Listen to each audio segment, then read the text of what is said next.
What's good, trainers? Angel of the Night here. We are back again with more of the Grand Challenge 2025 Part 2, and this is battle number 26. Now, my opponent here today is going to lead off with a Farigiraf and an Ursaluna. Meanwhile, we have Indeedee and Executor. Now, with that being said, this smells like Trick Room to me.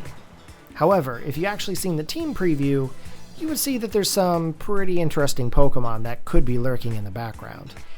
So the whole thought process here that I have is that if I could actually get a decent expanding force off very quickly, I might be able to take out this Ursaluna and this Farigiraf. So what I actually managed to do here is probably one of the worst plays I've ever done. I ended up swapping out the Indeedee for the Ninetales, which then sets up the Drought, which then activates the Chlorophyll, which then gives me ×2 speed. Yeah, let that sink in for a minute. This Ursaluna actually ended up going in for the Protect here, which then is going to be able to avoid the Expanding Force, but also this Farigiraf is going to be able to survive the Expanding Force, which means it's going to activate the Trick Room. Now, the Trick Room, of course, is going to allow slower Pokemon to attack first and faster Pokemon to attack last. Not good right now for me, considering I'm ×2 speed under Sun.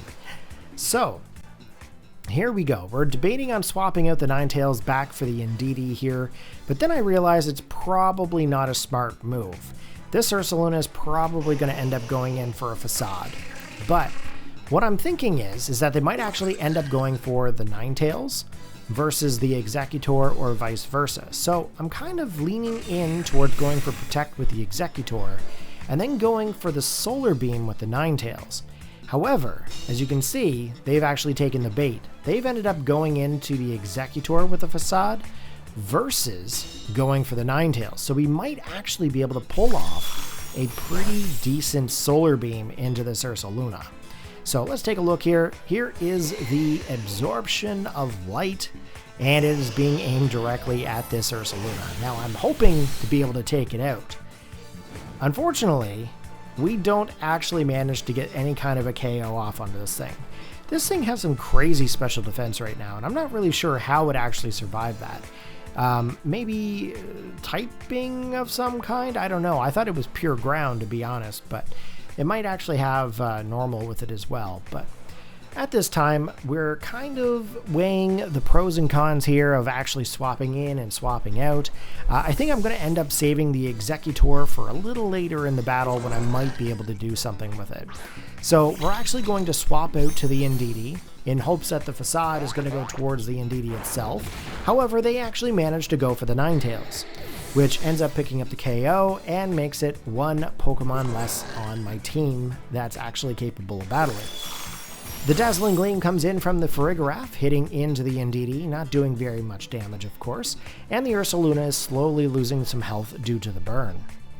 The next Pokemon that I'm coming back in with is going to be the Executor. For some odd reason, I come back in with it. Obviously, the Sneasler is not capable of being slow enough in order to do anything in this battle. So I come back in with the Executor. Now, I could go for the Protect and then go for the Trick Room and try to reverse the Trick Room back to normal status, meaning that faster Pokemon will be fast and slow Pokemon will be slow again. So we'll see how this reversal goes with this Farigiraf. Let's see how they actually do with this. The Ursaluna does go in for the Facade and does manage to get the KO off onto the Indeedee, which is very unfortunate. It does get, I believe, some damage due to the Rocky Helmet, and possibly is going to get some damage from the burn. Dazzling Gleam not able to make contact with the Executor, of course, and that is the end of that round. The last and final Pokemon that I have on my team is a clear amuleted Sneasler. Unfortunately, Sneasler is a very speedy Pokemon, and we are still under Trick Room. So, pretty much at this point, I'm going to try to go for a double Protect onto the Executor, and I'm also going to be protecting Sneasler as well, in hopes that we actually don't get any kind of damage from the opposing Pokemon, and may be able to outlive the whole Trick Room situation. So here we go, first Protect, and then of course the second Protect actually manages to work this time. I'm actually pretty surprised. I never usually get 2 Protects in a row to work. Obviously, as you guys know, the more you use Protect, the more chances it's going to fail. So both Pokemon don't take any kind of damage this turn, which is pretty fantastic.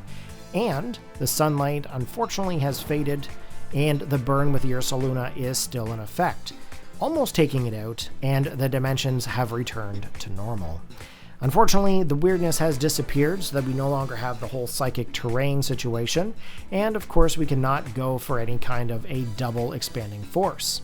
So we ended up choosing the expanding force into the Ursaluna, and then of course we have also selected to attack the Farigiraf with the close combat here. Probably not the best decision, but I needed to get this Pokemon off of the battlefield so that way we can work towards some other Pokemon that may be potentially coming in. So we managed to get the KO here. We are also going to go for the expanding force here into the Ursaluna, and of course Ursaluna goes down as well, so we got a double knockout this round, which is pretty fantastic. But there are some crazy threatening Pokemon that have still not been shown in this battle that could potentially come in. Next Pokemon coming in is going to be a Hisuian Typhlosion, and then of course also a Whimsicott. Now Whimsicott, okay, I'm not really too concerned about because we can try to take it with the Sneasler. However, that Typhlosion is going to be a huge problem for us. So I'm actually going to go for the Terrestrialization here, so that way I may be able to resist a fire-based move. And then of course we're also going to go for the Rock Slide with the Sneasler as well, so that way we can potentially hit the 2 Pokemon at once. Now, it is a bit of a gamble because the Rock Slide is only 75% accurate, so there is at least a good amount for us to not be able to hit here. There is going to be a Ghost Terrestrialization here with a Whimsicott. Likely thinking that they're going to get hit by some sort of a poison-based move, I would assume. We are also going to go for our Terrestrialization into Fire. Again, like I said, we want to be able to try to resist the Typhlosion's Eruption or Heat Wave. It could be either or. That thing is such a beast, guys. Such a beast. I'm really glad that the sun is not up right now. However, Whimsicott goes in for the Tailwind, which is going to be able to boost up the speed on the opposing side for approximately 5 turns. Now, the Eruption unfortunately takes out the Sneasler, leaving us just with our Executor, and then of course here is the expanding force we are doing into the Typhlosion. It does survive, which is very unfortunate. As you can see, the Life Orb damage is definitely going to finish up the Executor here, leaving us very, very vulnerable to that Typhlosion. If we had been under a Psychic Terrain, I might have been able to take the 2 of them, but unfortunately that is not the case. So Whimsicott picks up the KO here, and down goes our beloved Executor. If you guys enjoyed the battle there today, go ahead and give it a big thumbs up, post your comments, and I will catch you guys next time. Peace out.